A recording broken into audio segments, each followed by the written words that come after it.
been trying to set this camera up right because, there we go, that's better. Because we're not doing a face reveal today, but I didn't know how else to record this or talk about it. I don't know.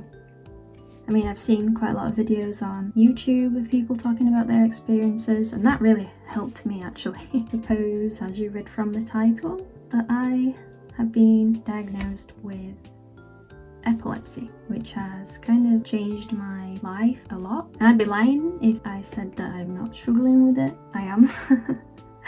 Mum even made me get one of these little bracelets that says, it's probably back to front right now, but it says medical alert epilepsy. I'm in my studio, but my studio is also my bedroom. I did not make a list. I probably should have made a list of this. I'm sorry, I'll get to it. Hopefully this video is not too boring for you guys. If you don't think it's boring, hit that thumbs up button. It kind of started when I was 17. I think that's the earliest time that I can remember when this happened to me. And it wasn't the tonic-clonic seizures, it was, well, I've been told it's something else, but I guess I'll describe to you what it was like for me. So, I remember one time I was in my room and I was just straightening my hair, and all of a sudden this weird thing came over me. It felt like a strong deja vu. I'm sure a lot of you have experienced deja vu before, but it was also kind of like paralyzing at the same time. It was like a dream memory or something, seeing faces. It was very strange, and I just felt so paralysed, and I couldn't do anything else apart from just stare and stay in that moment. And I remember feeling quite scared because I'd never felt this feeling before. And I kind of just brushed it off. I thought, oh, maybe it's just a one-off thing, you know. And it actually was quite a long time before it happened again. But yeah, it kind of wasn't really intense the first times that this feeling was happening. Must have been a year later, around 2018. I started having driving lessons, I believe. They were going great. I wasn't really having much of this, you know, deja vu stuff. Things were okay.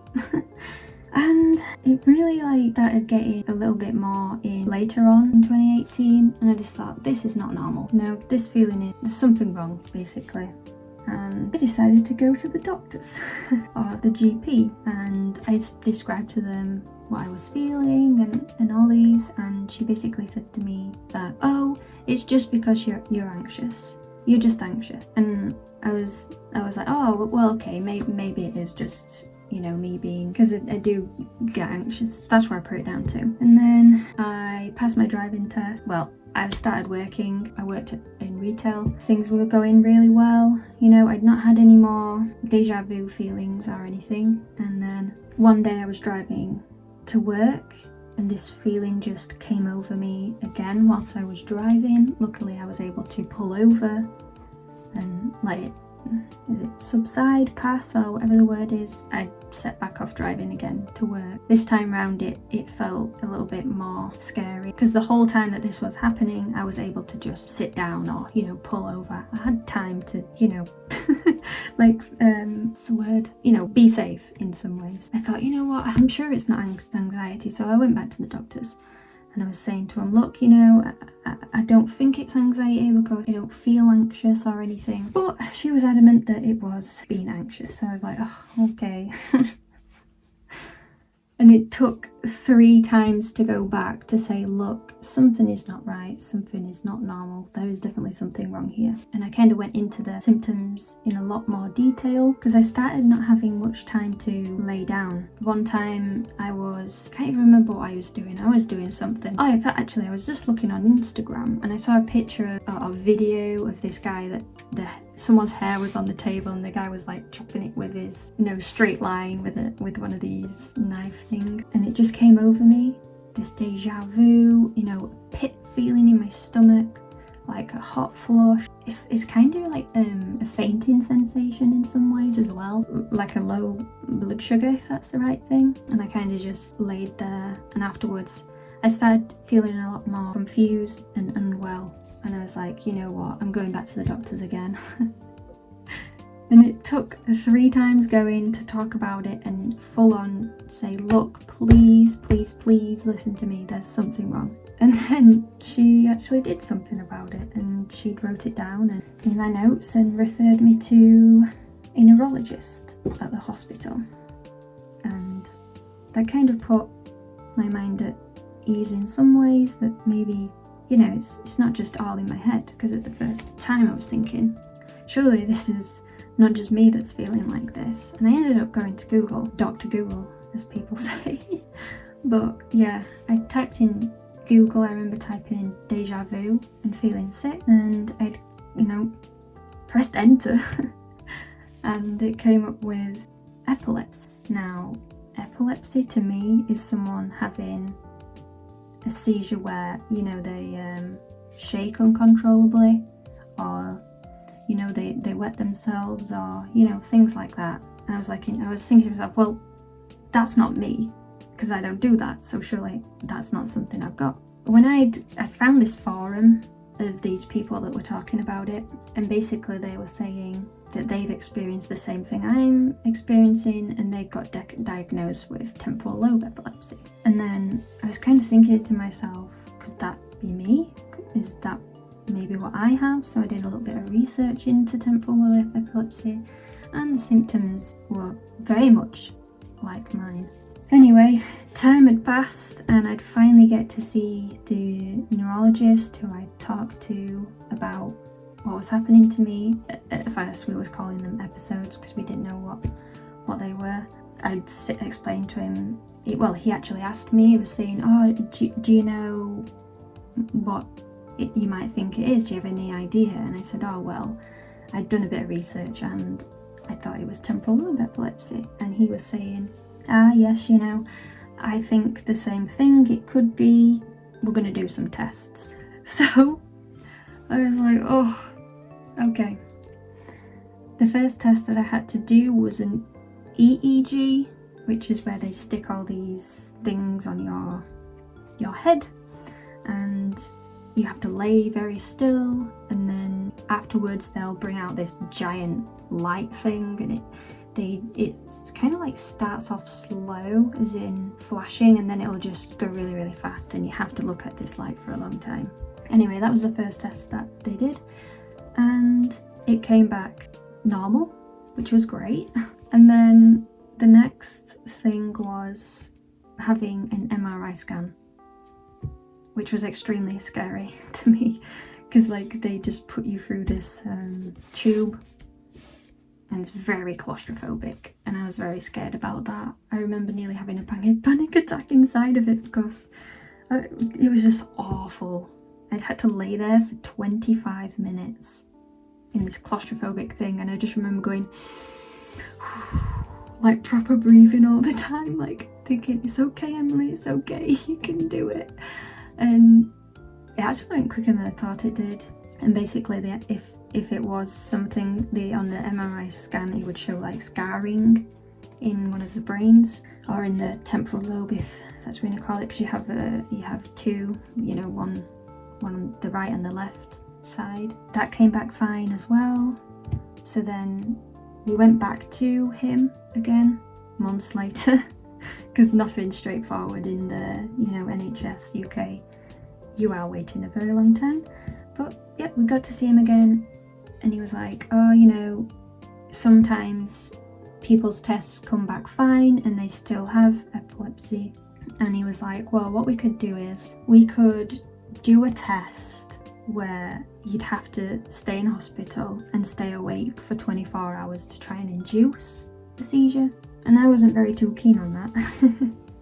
And then the other option was to start medication. So what I did was I got put on lamotrigine, which was 75 milligrams twice daily, which was the lowest dose. He'd started me on that. There was actually two options. There was lamotrigine, and then I can't remember the name of it, but he was saying, you know, this other one can make you depressed, and you know, you'd not be able to have children. We wanted to be on the safe side and go with the other one. So yeah, lamotrigine was that. I started taking it, and I'd gone 7 months without having one. It was really difficult because I had to give up my license. I had to, you know, stop driving. Driving for me was like one of my favourite things ever. I absolutely loved it, and I miss it a lot because it's like my independence. It helps me, you know, get out, and I used to go everywhere in my car, and I loved it, you know. I was able to see my best friend a lot more because, you know, we like live, well, it's not close together, so we'd always meet halfway when we go places. Yeah, I had to give all that up. It's been really difficult, but, you know, I'm pushing along. You know, gonna try and keep positive as much as I can. Yeah.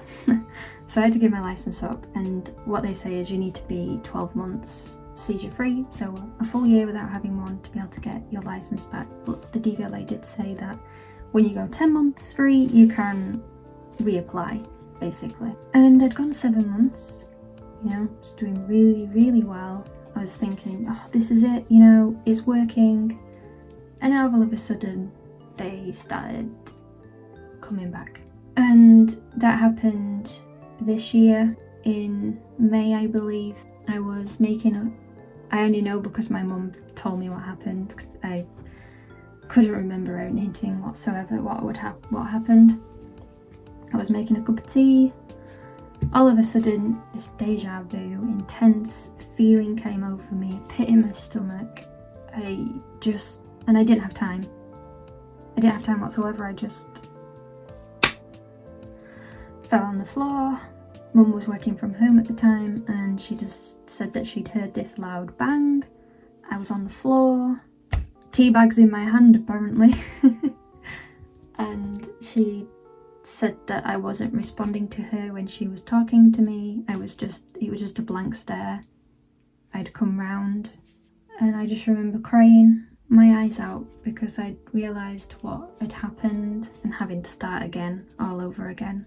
And that's when I went back to the doctors. I'd seen him last year, the neurologist last year in October. I was supposed to be seen in January, and it came to May and I'd still not been seen. So I went back to the doctors, explained that it started happening again, and it was just absolutely horrible, you know. Not having time to even lay down. I was feeling really poorly afterwards. Just headache and confusion basically. And then I finally got seen by a new neurologist, he was really great, you know what, he was so much better than the first one. No offense, but I don't think they're going to watch this video anyway. He was really helpful, and he basically told me what I have. So I've been diagnosed with epilepsy, and it's focal seizures, which is where you're kind of aware in some ways, and it's like an aura, deja vu type of thing. But I also have secondary generalized seizures, where it starts in one side of the brain and then spreads to the other, and obviously that causes you to collapse basically. But this time I'd been assigned an epilepsy nurse, so I do have one of those, and I can call them whenever. They increased my meds to 200 milligrams of lamotrigine, so that's 100 in the morning and 100 on an evening. And my epilepsy is still unstable, but I have a massive scope, so I can get to 500. I think 500 milligrams is the highest dose. And yeah, that's where I'm at right now. I don't know, I was kind of debating whether to post this video or not because it's so unrelated to art. But I know a lot of people, you know, share their stories on the internet, and it really helped me because I looked at a few YouTube videos and people who were saying that they'd had to give the license up, and you know, but they're back on track now. They're stable, they're able to do things, you know, without worrying. Yeah, hopefully I'll get there. And if anyone new's watching or they're experiencing the same things as what I have, you're not alone. There's a lot of people that are experiencing this sort of thing again, and they're in the same situation where they can't drive or even possibly at work. But it will get better. I mean, I'm hoping it will. It best do. I want to drive again. Yeah, but I know it's not an art video, but if you've watched this far, thank you. I hope you enjoyed it, even though you might not have. And yeah, I'm gonna count this as day 3, I guess. I know I said day 3 of art, but it's kind of day 3 of talking to me, I guess. Or hearing me talk my head off, I guess. So I'll see you guys tomorrow for day 4, hopefully.